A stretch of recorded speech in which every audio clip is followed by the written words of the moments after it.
¿Qué tal? Muy buenas noches. Bienvenidos, bienvenidas a un nuevo live organizado por Casa Gestalt Mérida. Y bueno, les pongo un poquito en contexto. Casa Gestalt Mérida es un instituto de posgrados. Tenemos como parte de nuestra oferta académica la especialidad en orientación humanista y la maestría en psicoterapia Gestalt. Y buena parte de nuestra labor, además de la formación académica a nivel posgrado, es también la difusión de las psicoterapias humanistas. Y ese es el motivo por el cual hacemos cada cierto tiempo, tratamos de que sea lo más seguido posible, una serie de eventos, de lives como este que vamos a estar compartiendo, para dar a conocer no solo a la comunidad en general, sino también a la comunidad terapéutica, ¿no? a la comunidad profesional, este tipo de trabajo. Y el objetivo es acercar, sobre todo, trabajar en la eliminación de ciertos prejuicios o desconocimiento que hay con respecto a las terapias humanistas. Entonces, bueno, hoy vamos a estar platicando de Carl Rogers. Y bueno, me presento. Mi nombre es Julio Polanco, soy coordinador académico de Casa Gestalt Mérida.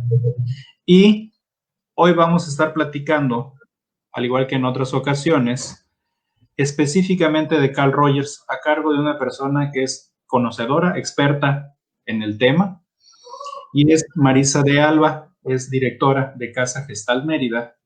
Y bueno, sobre la marcha vamos a estar compartiendo algunas reflexiones y por supuesto también quedan invitadísimas a mandarnos sus comentarios y dudas para que podamos ir interactuando, ¿no? Y que esto no sea un ejercicio como de un solo lado.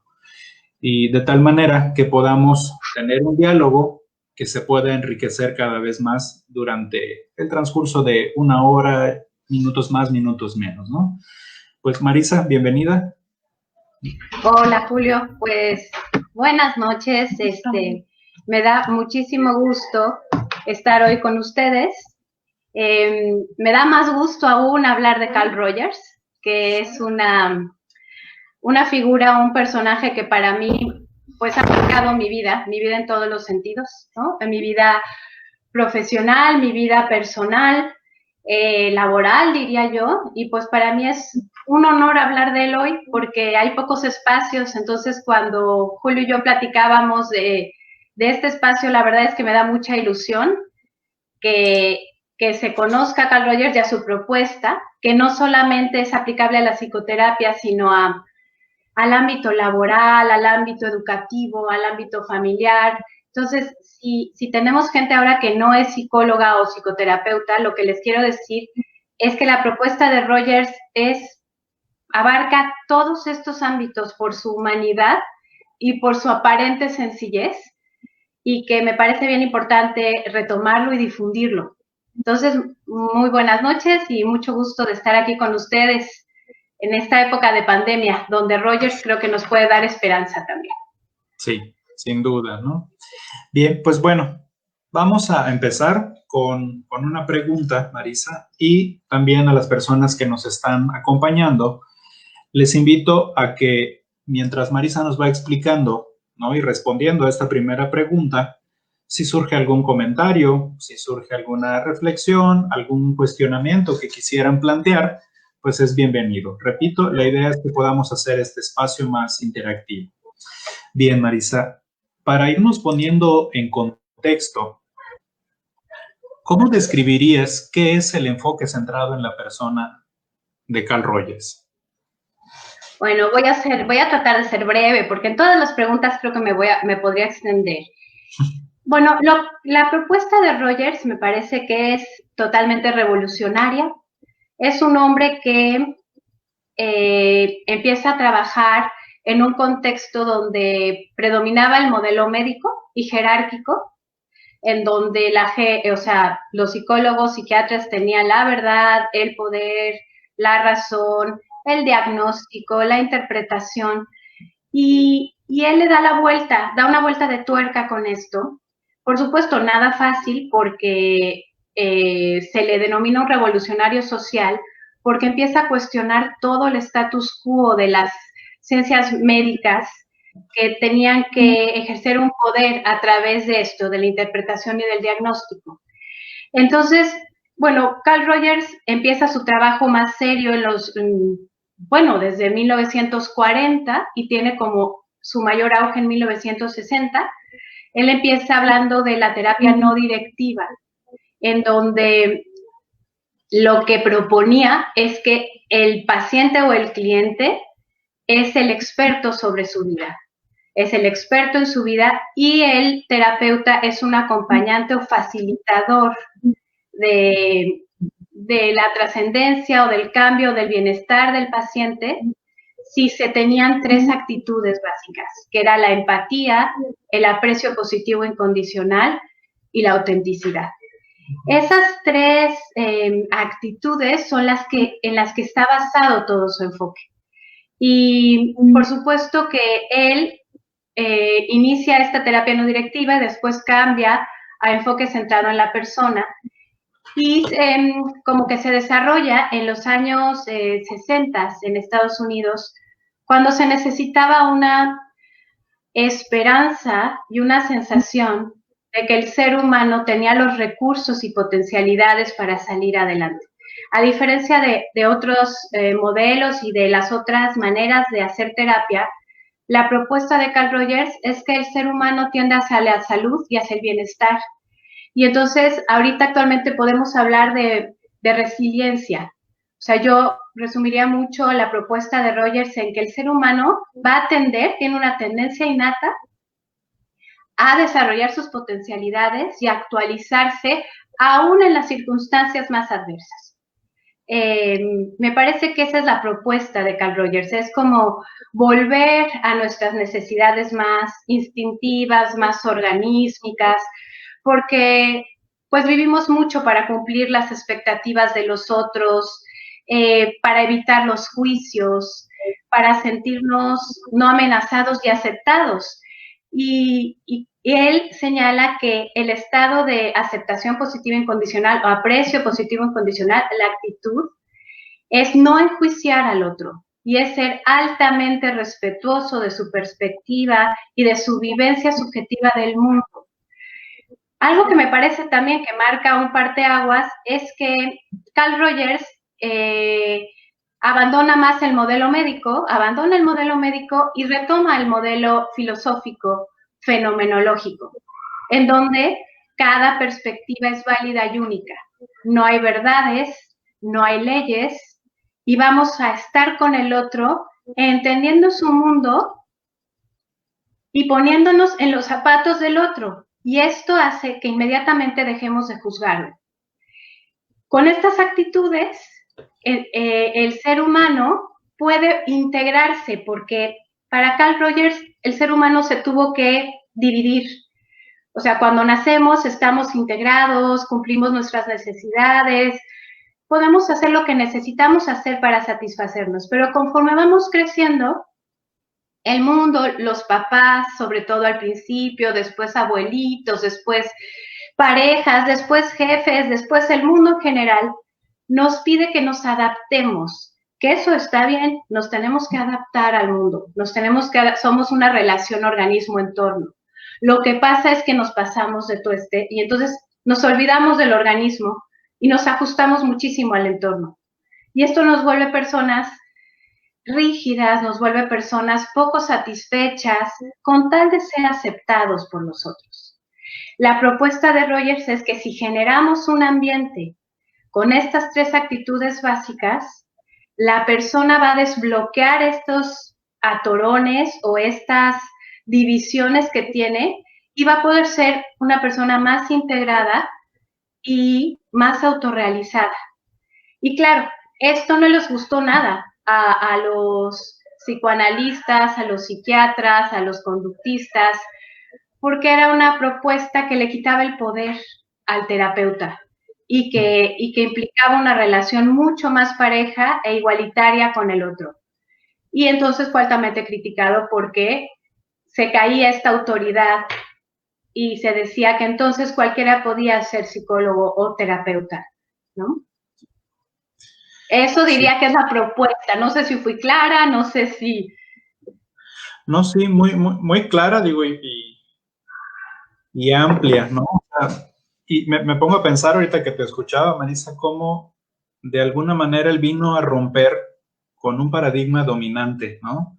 No solamente con el paradigma técnico, ¿no? Con esta idea proveniente de la ciencia positivista, ¿no? Donde el mundo está ahí y es ajeno a quien lo observa o a quien lo mira. Y por otro lado también el modelo médico que trazaba muy claramente la posición y el rol que tenía el terapeuta o el médico y el paciente. Lo pongo así como Rogers viene a agarrar esa línea y a horizontalizarla, ¿no? Y otro detalle, igual que estuve revisando acerca de él, es que es el primero que empieza a hacer investigación cuantitativa en psicoterapia. Entonces es reconocido también como por esta aportación.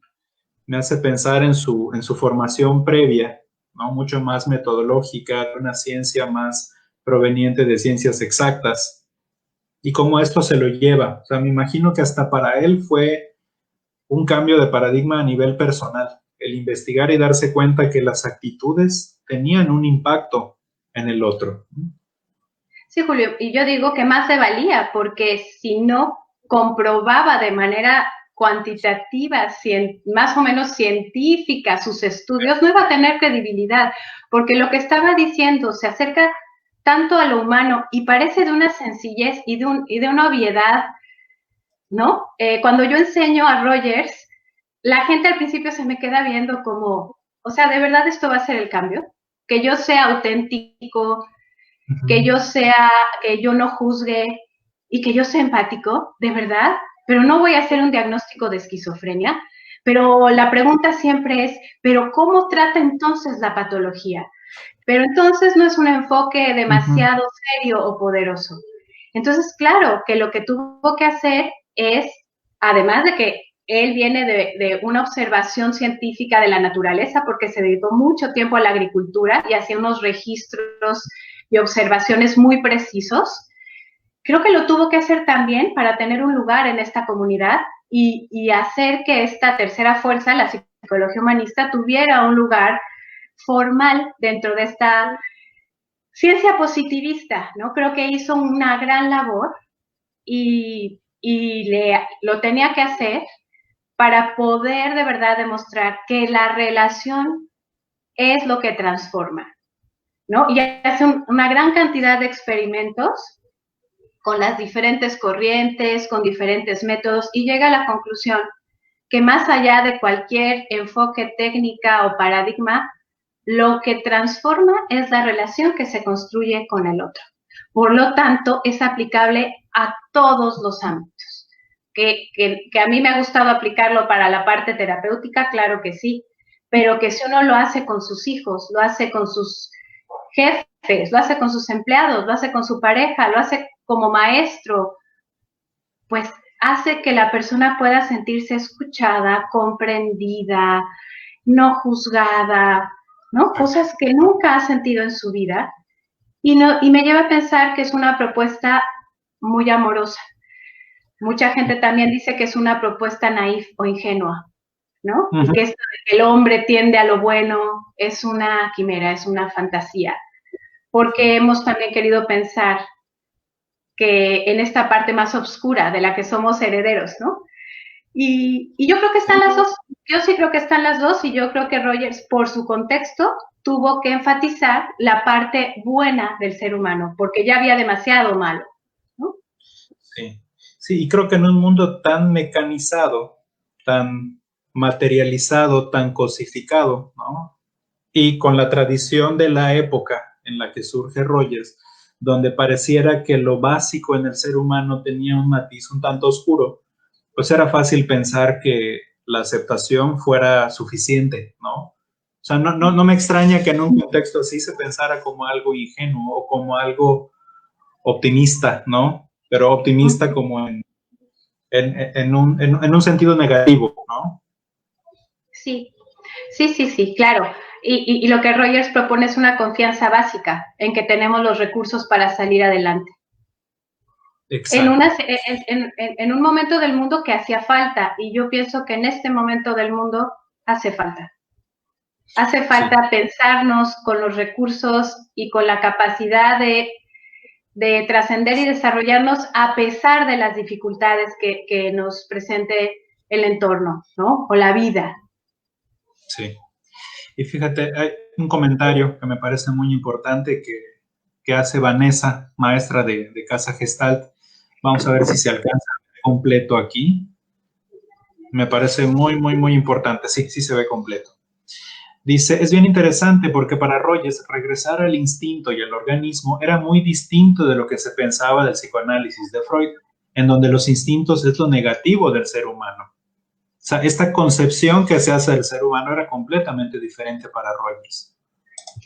Y es súper importante esta distinción, esta aclaración que hace Vanessa, porque, claro, se vivió lo instintivo como lo que había que reprimir, como lo que había que encerrar, como la parte que nos iba a hacer destruirnos.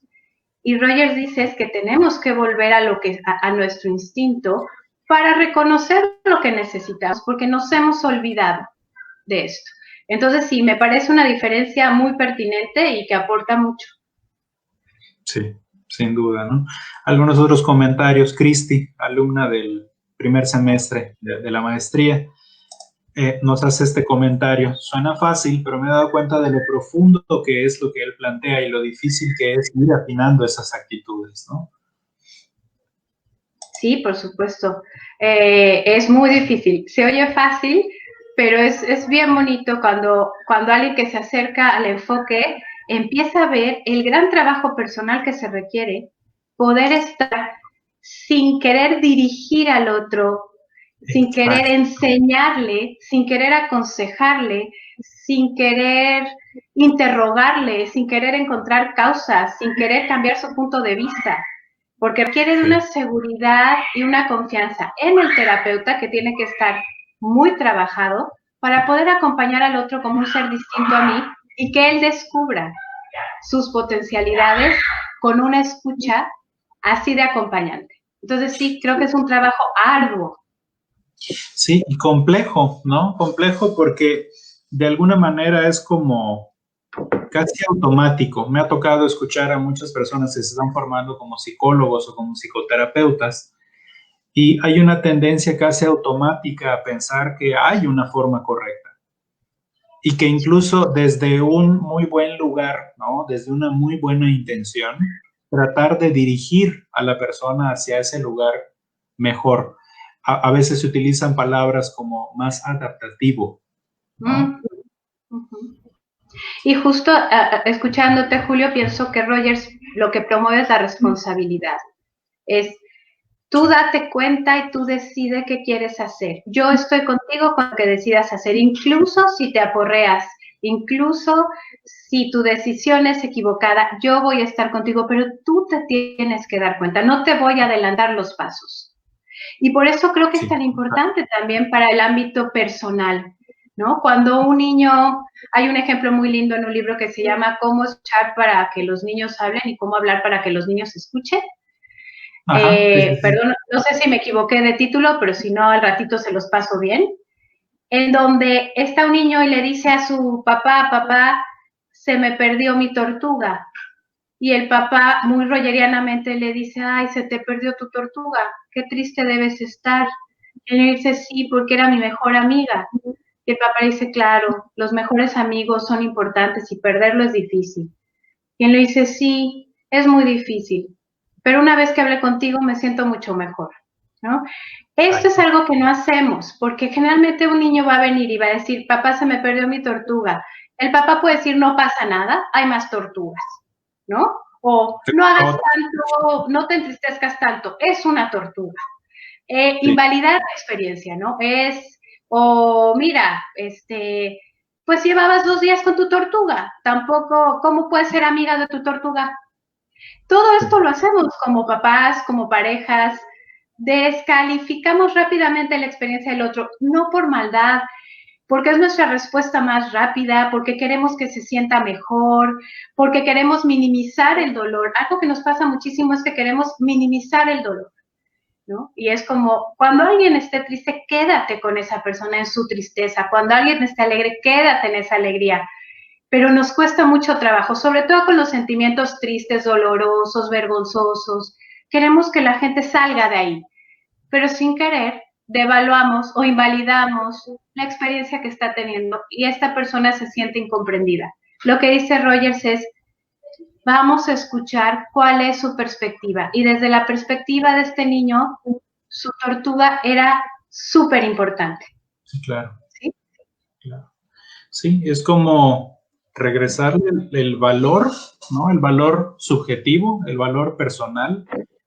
Y pienso incluso en términos de valores, ¿no? Regresarle la dignidad a la experiencia del niño. O sea, para él es importante, ¿no? Sí. Y dijiste una palabra hermosísima que es la dignidad a las experiencias que vivimos. Sí. ¿No? Hay una pregunta justo con esto que estamos platicando. Nidia López, no sé si se alcanza a ver completa, es un poquito larga la pregunta, pero bueno, vamos a intentarlo. Si no, bueno, sí parece que sí se ve. Marisa, ¿podrías recordar poniendo un ejemplo de a qué te refieres cuando Rogers menciona que el entorno nos exige demasiado, que nos volvemos rígidos? ¿Era algo así como cuando una persona tiene miedo y le decimos no tengas miedo en lugar de validarlo? Ok, hola Nidia. Mira, sí, tiene que ver primero con que la otra persona no sienta lo que está sintiendo, ¿no? Es tengo miedo, no tengas miedo. Pero sobre todo nos hacemos rígidos cuando hacemos algo que nuestras personas, criterio, dígase papás, desaprueban, o después jefes, o después parejas, o después amigos muy buenos. Entonces, si yo fui espontánea, ¿no? Y yo digo, no me gusta el helado, en un contexto donde yo tenía que decir para quedar bien que me gustaba el helado, va a haber una desaprobación. Y yo voy a empezar a construir de mí una idea de que lo que dije estaba mal y que quizá soy una mala persona por haberlo dicho y haber hecho que mi papá quedara mal. Entonces después mi papá me va a decir, ¿cómo te atreviste a decir eso en frente de mis amigos si tú tienes que ser una niña educada? Sí. Eso ya hizo que yo pierda mi radar de mí misma y que quizá acabe comiéndome el helado que no quería.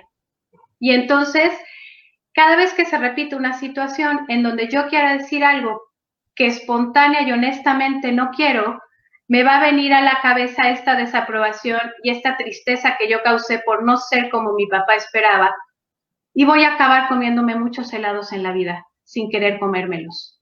A eso me refiero cuando se rigidiza, que me dejo de escuchar, porque escucharme fue muy peligroso, porque si yo decía que no quería helado, mi papá se iba a sentir muy mal de mí y yo no quería eso. Y entonces me empiezo a comer helados, pero si esto se repite en la vida, lo que pasa es que se me olvida cómo empezó todo esto y nada más me doy cuenta que quizá, a ver, voy a poner ejemplo, ya tengo un problema de obesidad, ¿no? Y ya no supe dónde empezó. Y empezó porque al decir algo que yo necesitaba, el entorno, que es mi papá, mi mamá, mis hermanos, figuras que son importantes para mi sobrevivencia emocional, me señaló que estaba mal y que yo había estado mal al hacerlo. Que estaba mal no es tan peligroso como que yo soy mala por decir que no, que va directamente a mi identidad. Y entonces yo digo, uy, ya vi que es muy peligroso decir que no quiero algo en estos contextos, porque corro riesgo de ser muy inadecuada y de muy poco valorada por las figuras que son importantísimas. Para mí, se supone que cuando vamos creciendo tenemos la posibilidad de actualizar nuestros recursos y pensar, bueno, ya no es mi papá, ya puedo decir que no me quiero comer un helado, pero siempre la sensación de peligro va a estar. Y lo que dice Rogers es que hay que trabajar con esa sensación para poder decir ya con otros recursos y en otro momento de nuestra vida, no quiero helado, ¿no? Es un ejemplo muy básico, pero espero que quede claro. Sí, pero y fíjate, o sea, me gusta el ejemplo, sí, sí es muy claro, y me parece que es muy gráfico. Especialmente, digo, hay una palabra que mencionaste, ¿no? En la construcción de la identidad. Porque si pensamos en que para el niño es importante la mirada del otro, la valoración que tiene el otro, o sea, ¿para qué niño no es importante la mirada que tiene papá, que tiene mamá, que tienen las personas significativas, ¿no? Entonces, si decir que a mí no me gusta el helado o que es mejor de otro sabor, etcétera, amenaza esta mirada, el cómo me van a considerar, en esta idea de tal vez no me van a querer de la misma forma, es mucho más fácil entonces entender desde este mundo del niño que le empiece a apostar mejor a la aprobación de los otros y empiece a desconectarse del propio cuerpo, de la propia capacidad suya, ¿no? De poder sentir el sabor del helado, ¿no? Poder valorar si le gusta o no le gusta, porque la amenaza que está ahí es muy fuerte. Entonces Claro. es muy fácil apostarle mejor a la validación de los demás y en automático empezar a dejar de confiar en la valoración personal, ¿no?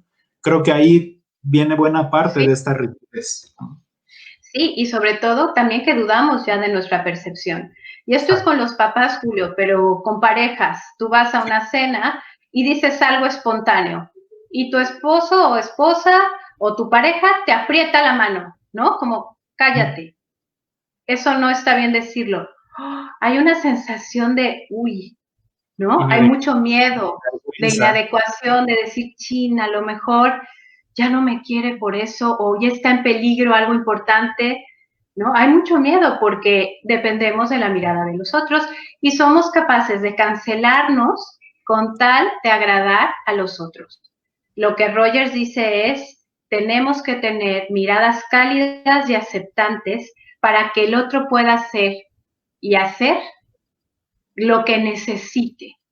Y de esta manera va a aprender a confiar en él y va a no dudar de su identidad y va a sentirse más capaz de afrontar la vida.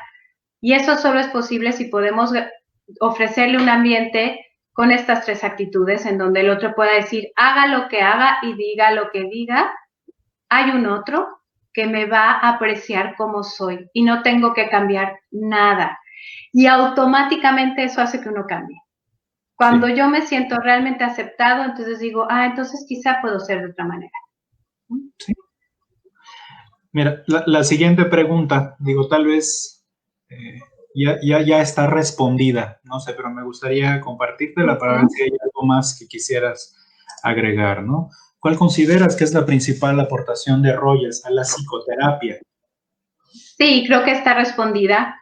La relación y la no directividad y la confianza en el otro como un organismo, bueno, como a la persona como digna de confianza, como arquitecto de su propio destino, como responsable, como un ser que tiende más a lo bueno que a lo malo, que es un ser capaz de elegir y el valor en la relación, que lo que nos transforma son las relaciones que establecemos con el otro. Y me gusta a mí muchísimo utilizar la palabra testigo.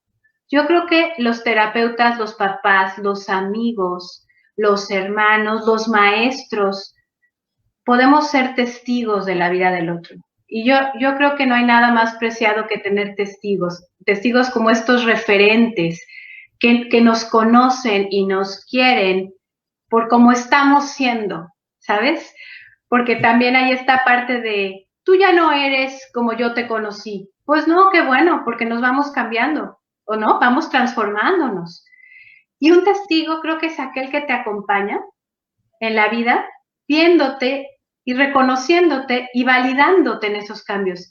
Y aquí la figura del terapeuta me parece que es esencial en esto, es tu testigo, tu compañero de camino, ¿no? Y me acuerdo que dando una clase hace 3 días, uno de mis alumnos me decía, pero es que esto de que no podemos solos y que necesitamos testigos, a mí me parece que es hablar como desde la necesidad y de la codependencia.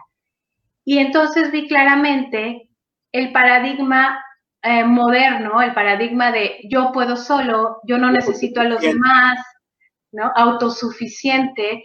Y yo le decía, es que yo estoy segura que en la vida uno no puede solo, porque no está solo nunca, porque somos en relación, porque desde que nacemos respiramos y estamos en relación con el aire, y porque necesitamos una mamá o una persona que nos cargue y nos alimente, y porque desde el primer momento de nuestra vida estamos en relación, ¿no? Que ya lo decía Martin Buber, somos relación, ¿no? Primero es la relación. Entonces creo que esa es la propuesta de Rogers, la relación por encima de todo, con estas 3 actitudes básicas y con una visión del ser humano como un ser humano capaz, experto, libre, con muchas potencialidades y como pues dueño de su propia existencia, que sí, claro, va en es una postura totalmente contraria pues al psicoanálisis y al conductismo, ¿no? Por lo menos en sus inicios. Exacto, exacto. Bien, fíjate, ahorita que compartías esta experiencia, ¿no? Donde decías que un alumno hablaba de entender la relación o la necesidad del otro como codependencia. Me pareció como una buena anticipación a la siguiente pregunta, porque justamente va en esa línea, ¿no? ¿Cómo responde la propuesta de Rogers a los problemas de nuestra época? ¿Y a qué me refiero por los problemas de nuestra época? Justo a esta idea actual de la disolución de las relaciones, ¿no? Esta generación que Bauman le llama generación líquida, ¿no? Por un lado, y por otro lado también a estos sufrimientos psicopatológicos comunes, ¿no? Voy a utilizar la expresión de moda, y de moda en el sentido que son actuales y que también me parece que son una respuesta a la época que vivimos, ¿no? No sé, ¿cuál sería tu postura en este sentido, Marisa? Pues es que me parece que la propuesta de Rogers responde totalmente a los problemas de nuestra época. O sea, a mí me parece que estamos sedientos, carentes de relaciones significativas. Sí. Me acuerdo mucho de un video que algún día vimos, Julio, que decía contra la adicción, la relación, sí, ¿no? Yo digo contra la patología, la relación, porque somos co-constructores de lo que pasa en nuestro mundo.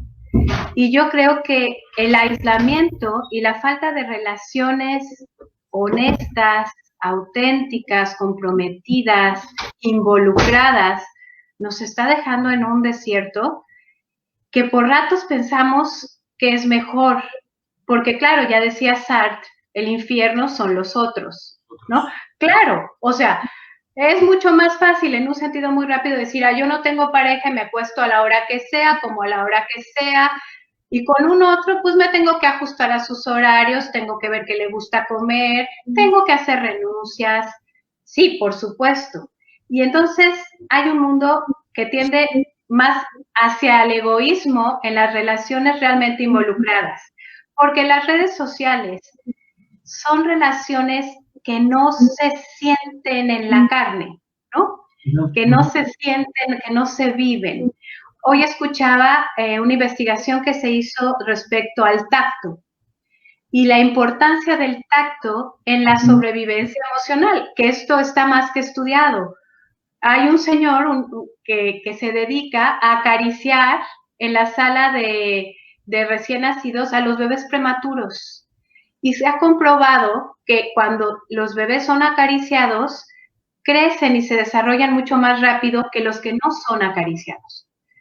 Entonces, hay una intensidad de presencia que se está perdiendo, y máxime en este momento de pandemia, ¿no? En donde muchas de las muertes, si no son por COVID, son por soledad. Son porque la gente se ve incapacitada de estar con un otro y porque la esperanza de este contacto y de este encuentro se siente lejana. Entonces, creo que la propuesta de Rogers responde a lo que necesitamos así, en relaciones involucradas, comprometidas, y bueno, si tienen que ser a través de la pantalla, por el momento, como hablábamos en otro live, pues bienvenida, pero relaciones que nos impliquen, que nos transformen, que nos modifiquen, que seamos testigos de, con estas tres actitudes. El encuentro es lo que cura. El encuentro es lo que nos sana, lo que nos hace sentir que podemos seguir adelante porque tenemos compañeros de camino. Cuando nos quedamos sin estos referentes y sin estos testigos, nos entristecemos muchísimo. Y no porque esté en contra para nada de la tristeza, yo me puedo pensar como una persona bien triste en muchos momentos. Pero creo que es de esta tristeza que nos deja quizá la melancolía, ¿no? De esta tristeza que ya no nos hace funcionar, sino que nos hace sentir que realmente estamos solos, que ya nadie comparte nuestro camino. Entonces yo creo que esta es la propuesta, relaciones sentidas, ¿no? Encarnadas, involucradas, significativas. Yo creo que esto puede salvar al mundo. Sí. ¿Y sabes cómo me lo imagino, Marisa? No sé qué piensas de esto. Lo veo como un regreso a la relación. O sea, ¿por qué digo un regreso? Antes de esta época, muy probablemente las condiciones, los grandes introyectos, las grandes demandas era que las familias se mantengan unidas, ¿no? No importa a qué precio. Y es como si la inercia en ese entonces fuera a fusionarse. Obviamente, algo que nos roba el aire invita al mismo tiempo a querernos alejar. Pero lo que estoy viendo es como ha sido tanta la lejanía, tanto lo que se ha virtualizado la relación, ¿no? Que ya no solamente es que ya no hablamos de lo que nos importa, es que ya ni siquiera nos sentimos, ¿no? Porque la presencia física es algo muy difícil de manejar. Entonces, ahorita pareciera que justo el intento es de regresar.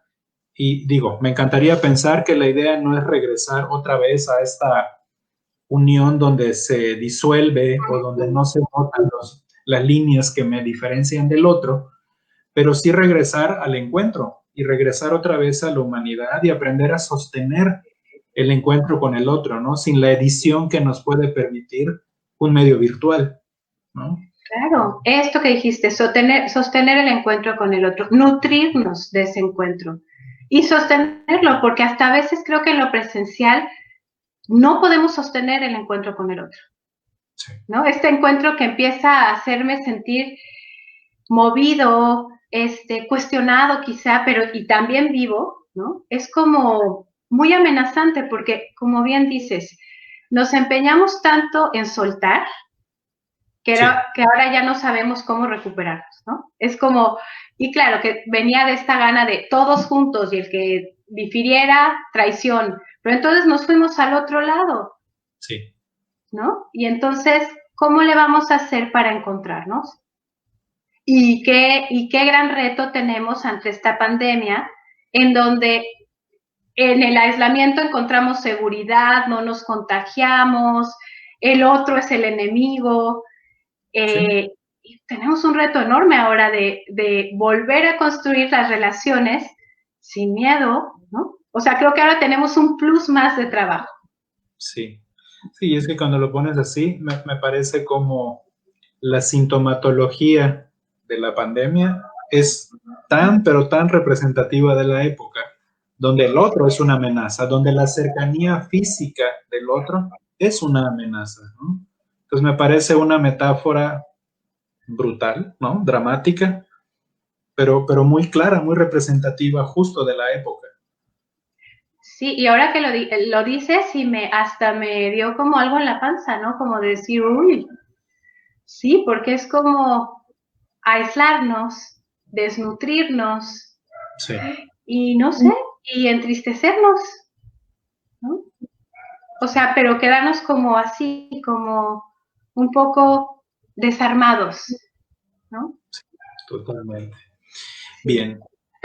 Ahora bien, esta tal vez es una pregunta un poquito compleja, pero ¿qué piensas de esto? O sea, ¿le encuentras alguna limitación a esta propuesta de Rogers en la actualidad? Sí, una gran resistencia de los profesionales, de los estudiantes, de los médicos, de considerar que esta es una propuesta tan valiosa y tan importante, ¿no? Como la que más. Hay una resistencia es esto, parece de una sencillez y de una obviedad que es como, o sea, no me vengas con esas cosas.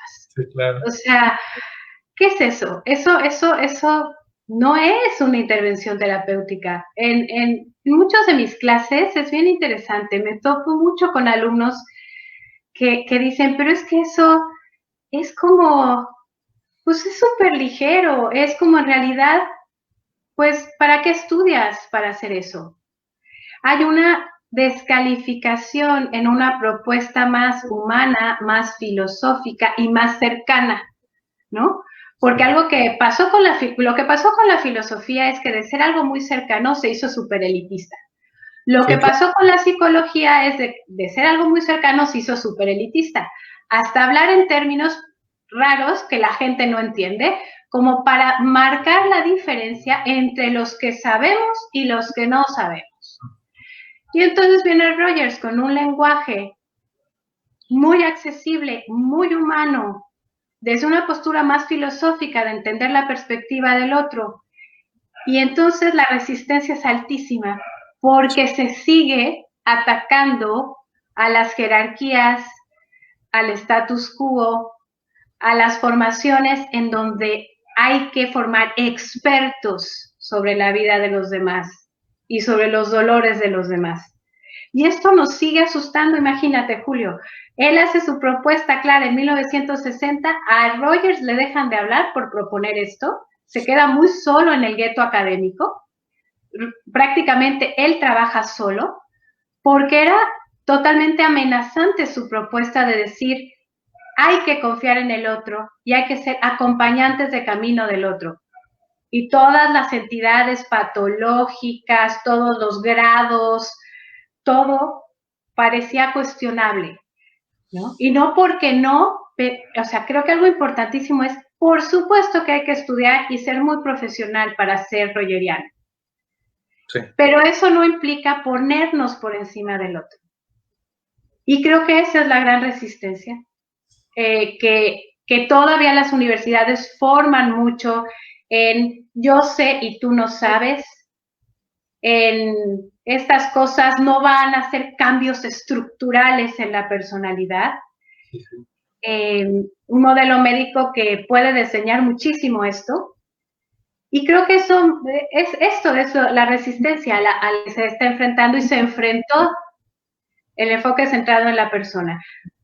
Sí, y mucho en los psicólogos, mucho en los médicos y quizá mucho en las personas que pues que no están en estas áreas, pero que dicen, no, yo tengo que ir con alguien que me diga qué hacer, cómo hacerlo, que me lea la mente, que me dé instrucciones.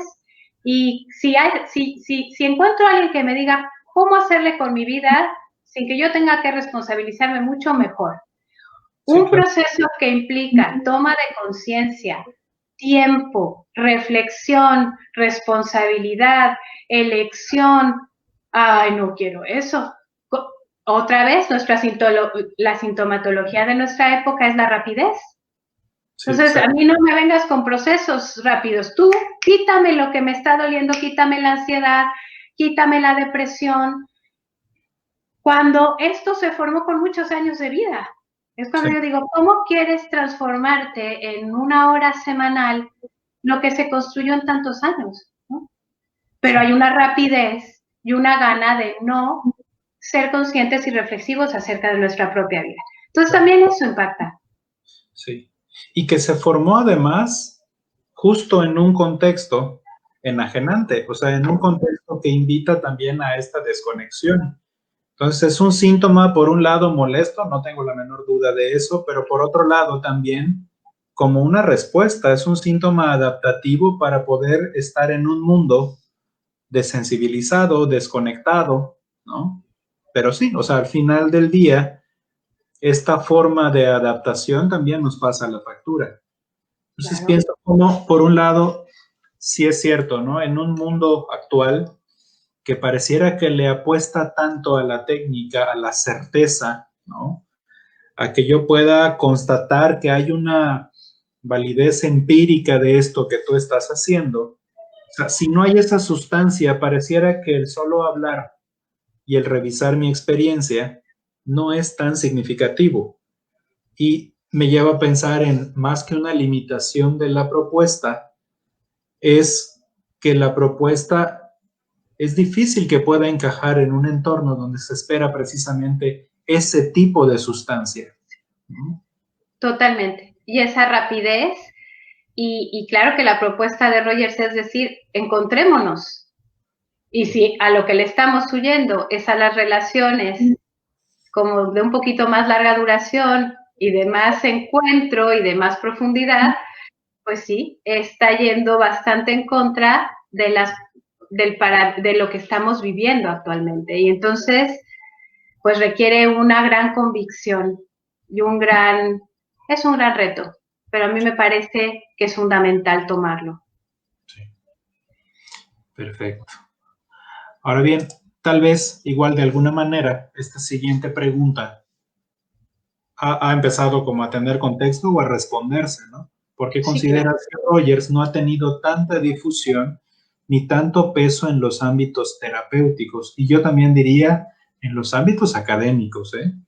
Cada vez cuando me he dado a la tarea de revisar programas académicos, me doy cuenta que cada vez se le apuesta más al modelo médico, a la técnica, y cada día en los programas académicos hay menos materias, menos contenidos de vertiente filosófica o incluso de cuestionamiento social, ¿no? Es cada vez más técnico, pero bueno, no sé qué piensas de esto, Marisa. No, sí, creo que lo hemos respondido. Es pues por esto, porque requiere un tiempo, una formación, una convicción y porque implica como quitar autoridades, ¿no? Y entonces esto no nos gusta, no nos gusta perder la autoridad y no nos gusta tomar la responsabilidad, ¿no? Pasa mucho, por ejemplo, en los grupos que no quieren tomar la responsabilidad, ¿no? Pero si uno toma la responsabilidad por ellos, también se enojan.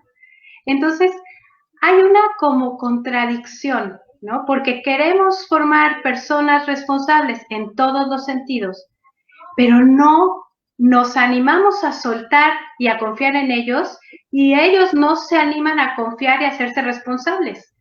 Entonces, creo que esto está inmerso y está permeando los contextos terapéuticos, académicos, ¿no? Se ha hablado en muchos otros países, bueno, quizá la península escandinava, ¿no? De estas escuelas en donde los niños, y se hablaba ya desde Piaget y de Paulo Freire, ¿no? Y desde Dewey, creo que Vygotsky, todos los que participan en la educación, de crear ambientes co-construidos en donde los niños construyan también el aprendizaje. Pero hay una parte en donde si las personas que son autoridades no se sienten seguras de esto, pueden sentirse que van a perder su papel o su rol, cuando no es así, ¿no? Sí. O cuando un papá me dice, entonces me estás diciendo que quieres que mi hija se lastime o emocionalmente o realmente ella se caiga y se levante, pues te estoy diciendo que es lo que es más recomendable hacer, porque nadie camina por uno, ¿no? Entonces creo que es por esto, porque implica otra vez un cuestionamiento a las jerarquías y al status quo. Y entonces, y es como, vamos a pasar así como ligerito de Rogers. Rogers nada más sirve para técnica de la entrevista, pero así como rápido. No le dan el peso de un enfoque con un peso y una profundidad y una seriedad que podría incluso cuestionar los otros, ¿no? Porque ahora, qué casualidad que todas las corrientes son relacionales. ¿Y quién habla de la relación? Como bien lo dijo Jean-Marie de la Croix, Rogers es el primero que mete en el ámbito terapéutico la importancia de la relación. Y ahora es psicoanálisis relacional, es cognitivo-conductual relacional, ¿no? Y yo pienso, pues sí, pero creo que sigue siendo amenazante como da ¿cómo te diré? Esta repartición del poder, esta construcción conjunta de los escenarios. Sí, es que es interesante porque la propuesta de Rogers en este sentido deja de ser únicamente una propuesta terapéutica, ya sabes, como un método para trabajar en el espacio seguro y limitado por estas cuatro paredes, y como si no tuviera un impacto allá afuera. Pero esta forma en la que lo planteas, donde trastoca y amenaza el statu quo, se vuelve también una propuesta política, hasta cierto punto también lo podemos decir, una propuesta anárquica, porque además el trabajo de Rogers no se quedó en la psicoterapia. No, no. Y por supuesto que es una propuesta política, tan así que lo llaman un revolucionario social. Es una propuesta política porque, bueno, ahí nos podríamos meter en los gobiernos y en las responsabilidades y en los gobiernos paternalistas que en lugar de educar en la responsabilidad y en la conciencia, lo que hacen es dar para callar las voces, ¿no? No para darles una fuerza. Y yo creo que ahí está la génesis de los sistemas políticos paternalistas, en donde les dan el pescado, pero no nos enseñan a pescar, en donde somos un país con una educación realmente baja, porque esto implica menos conciencia. Y entonces, ¿qué tal si empezamos a ser conscientes y empezamos a construir y a cambiar? No es algo que guste, es como los adolescentes con los papás, cuando empiezan a desafiar y empiezan a preguntar por qué y cómo, y a cuestionar los introyectos, y el status quo paterno empieza a temblar, ¿no? Entonces, es lo mismo con los gobiernos. Sí, definitivamente. Y la institución, la figura, ¿no? La autoridad de papá, mamá, llámese papá como esa persona en casa o la estructura, ¿no? Social que está allá afuera, se ve amenazada. Uh-huh. Sí. Y fíjate, justo en esta línea, estuve revisando un dato que yo no sabía, ¿no? Pero investigando me encontré con esto, que Rogers fue nominado para el Premio Nobel de la Paz en 1987, justo por el trabajo que hizo en Irlanda del Norte y en Sudáfrica para ciertas problemáticas políticas que habían. Él hizo un trabajo de mediación para que las facciones pudieran establecer un diálogo. Entonces, su trabajo no se quedó únicamente en la psicoterapia, sino se fue a la educación e incluso a la política. Pero se sabe y a la mediación, mediación. Es que las estrategias de mediación son de Rogers. Sí, bien. Eso, no sabía eso, qué importante. Sí. Ahora hasta más contenta estoy. Más fan, ¿no? Más fan. Ok. Mira, te voy a compartir la última pregunta, que ya empezamos a entrar en materia de ello, y luego a compartir algunos comentarios para empezar a concluir, ¿no? Bien, ¿por qué es esencial retomar el enfoque centrado en la persona, tanto en el ámbito educativo, laboral y terapéutico? Pues es que creo que ya lo dijimos, es esencial porque nos devuelve a nuestra sabiduría organísmica, porque nos devuelve la confianza, porque nos devuelve el poder de la relación, porque a través de él podemos lograr encuentros que atestiguen nuestra existencia sin ser enjuiciados, y porque si podemos lograr estas condiciones de las que él habla en los ámbitos educativo, laboral y terapéutico, vamos a ser seres humanos más realizados, más actualizados y con más capacidad de hacerle frente a los retos que la vida nos da todos los días y en cada momentito. Para mí, por eso es importantísimo retomarlo y darle una fuerza y un peso en todos los ámbitos. Sí, sin duda. Porque a final de cuentas, en todos los ámbitos, estas estructuras jerárquicas están presentes. Entonces, es muy interesante cómo la propuesta de Rogers puede ayudar también a que esas estructuras, que a final de cuentas la historia nos ha venido pasando la factura, ¿no?, se puedan empezar también a horizontalizar. Sí, Julio, porque si revisáramos la historia de cada uno de nosotros, de los políticos, todos somos seres que fuimos niños. Sí. Y que hacemos lo que hacemos para cumplir las expectativas sociales. Y que me viene a la mente la película de Joker, ¿no? Uh-huh. Este hombre es un hombre bueno. Uh-huh. Es un hombre bueno que es rechazado constantemente por la sociedad, que es aniquilado, que es burlado, hasta que se convierte en un villano. Sí. Entonces, nunca hay que olvidar que todos los que formamos parte de este mundo fuimos niños. Y hay niños, y nos condicionaron y nos rigidizamos. Y entonces yo me imagino, claro, podría hablar como de un mundo feliz, ingenuamente, pero yo estoy convencida de que si hubiera una propuesta más amorosa, más auténtica, más empática y sin juicio, la humanidad cambiaría. Sería una humanidad con mucho más paz, con mucho más sabiduría, como con mucha más capacidad de confianza en uno y en los otros. Porque, pensaba, en esta pandemia lo ha hecho como muy, muy evidente, pero creo que hemos vivido así, desconfiando, ¿no? Y yo pensaría que todos los políticos tuvieron que cumplir expectativas y que hubo un entorno que hizo ciertas rigideces, ¿no? Y que si pudiéramos crear espacios como los que propone Rogers, de verdad nos podríamos sentir mucho mejor. Nos sentiríamos mirados, reconocidos, aceptados, comprendidos. Y entonces no necesitaríamos pelearnos más. Porque automáticamente, si me siento comprendido, ya no me defiendo.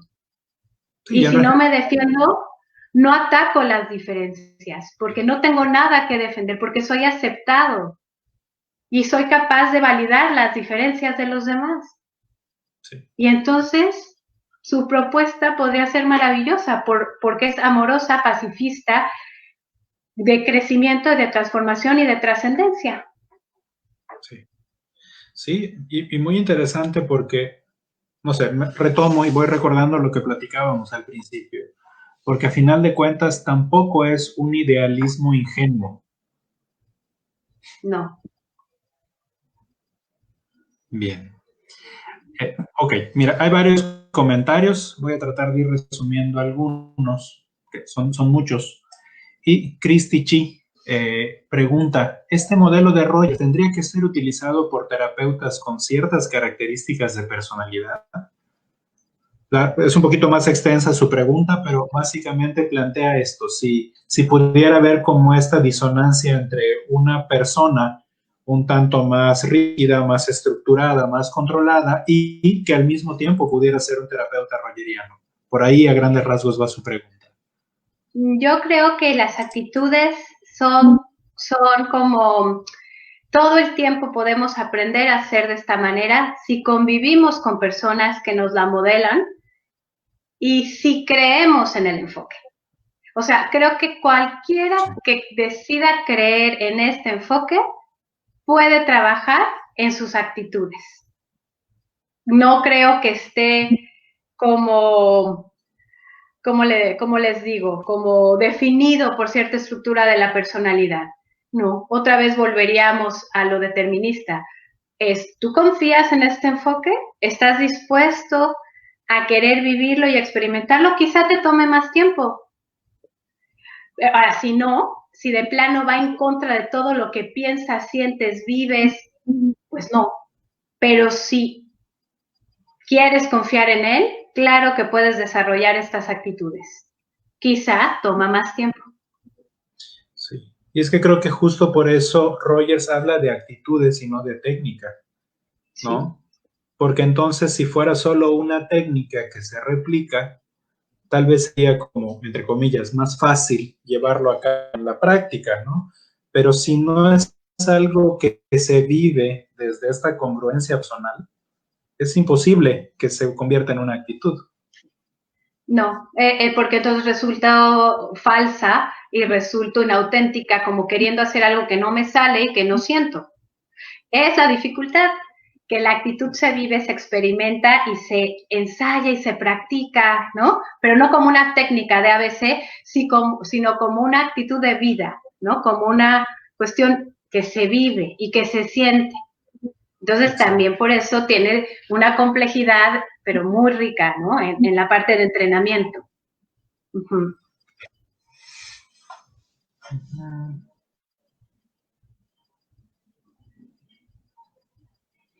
Sí, Jorge Gómez, igual alumno del tercer semestre de la maestría, dice, me parece que la propuesta de Rogers para el terapeuta es un desafío, ¿no? Para hacer vivas las propuestas más allá de una técnica, justo lo que acabamos de comentar, ¿no? David, maestro de Casa Gestal, habla acerca de las pedagogías no directivas, ¿no? Y Rogers fue como, me da la impresión que el primer salto que dio hacia afuera en la psicoterapia fue precisamente hacia la pedagogía. Sí, efectivamente. Perfecto. Muchas gracias a María Antonieta Rojo. Dice que da su reconocimiento por esta maravillosa presentación. Gracias. Muchas gracias igual a las personas que nos están escribiendo. Son muchos comentarios. No acabaríamos hoy de revisarlos, pero bueno, ya estamos un poquito después de la hora. Pareciera que no ha pasado, pero ya pasó una hora. No sé si hay algo que quisieras agregar, algún comentario que quisieras agregar, Marisa, alguna reflexión, alguna invitación. Bueno, invitación siempre sería que quisieran acercarse a la propuesta de Rogers, que transformaría su vida a los que no se han acercado, a los que están cerca, que confíen en ella y que la vivan y que de verdad confiemos en que una propuesta así puede hacer un mundo mejor, desde un trabajo artesanal, desde un trabajo poquito a poquito, y que no hay recetas, que la vida es un proceso. Y su libro, el que más me gusta, es El proceso de convertirse en persona. Entonces, no somos personas acabadas, somos proceso. Y que confiemos en los procesos y que seamos capaces de respetar muchísimo la perspectiva, la subjetividad, las diferencias, porque eso nos va a hacer aprender mucho más y que compartir el poder y compartirnos, yo creo que es de las cosas más bellas y que nos enriquecen más. Y creo que es la propuesta de Rogers y que ojalá más gente quiera acercarse y vivir de esta manera, no nada más para ser terapeuta, para hacer espacios mejores en donde se muevan. Rogers tiene un impacto en todas las áreas y en toda la vida. Entonces, creo que es algo, vamos, no es tan sencillo leerlo, no es tan fácil aplicarlo, pero ¿saben qué? Es nuestro. Lo que pasa es que se nos olvidó porque nos alejamos de nuestras necesidades organísmicas. Entonces hay que volver. Y creo que hay que volver a los encuentros y hay que volver a ser testigos y hay que querer involucrarnos con el otro. Creo que eso nos va a salvar siempre. Eso, sí. Con eso me gustaría cerrar. Sí, muchas gracias, Marisa. Lo veo como ese encuentro puede ser a veces un tanto amenazante, pero a final de cuentas es un regresar a un lugar que ya conocíamos. O sea, no es un lugar nuevo, ¿no? Es un volver a casa. Es un volver a casa. Nos alejamos mucho. Sí, exacto. Y hay que aprender a volver. Exacto. Entonces, volvamos a casa. Muchas gracias, Julio. Muy rico estar contigo hoy. Muchísimas gracias a la gente que estuvo con nosotros en medio de esta pandemia. Ojalá sea un enfoque esperanzador y ojalá podamos haberlos acompañado y haber hecho su vida un poquito mejor el día de hoy. Muchísimas gracias. Sí, muchas gracias a todos, a todas los que nos estuvieron acompañando. La gente que nos ha estado escuchando se mantuvo en el mismo número de principio a fin, digo, lo cual me parece un gesto muy lindo, ¿no? Porque parece que es como esto que se está compartiendo y que se está diciendo está llegando a las personas, ¿no? Y justo en ese sentido, les invito a que pueden volver o compartir, volver a ver el video o compartirlo, y en unos días también lo debemos subir a nuestro canal de YouTube. Entonces, ya sea que nos encuentren a través de las redes sociales, Facebook, Instagram, o también en el canal de YouTube, nos buscan como Casa Gestal Mérida, y ahí pueden ver todos los otros lives que hemos hecho antes y este que ya debe estar en unos días ahí. Y por supuesto, seguimos al pendiente de los comentarios que pudieran agregarse a partir de que se suben también en estas redes, ¿no? Y pues bueno, seguimos en contacto y espero que muy pronto podamos tener otro espacio como este de diálogo. Si de repente igual me atrevo a hacer esta invitación, Marisa, no sé qué pienses. ¿Sí? Si de repente hay algún tema que igual les parezca de interés, algún tema relacionado con la psicoterapia que quisieran que pudiéramos comentar, ya sea Marisa, yo, algún otro maestro de la institución de Casa Gestalt, pues las propuestas son bienvenidas todo el tiempo, ¿no? Pues bueno, muchas gracias y buenas noches. Buenas noches. Hasta Hasta luego. luego. Bye.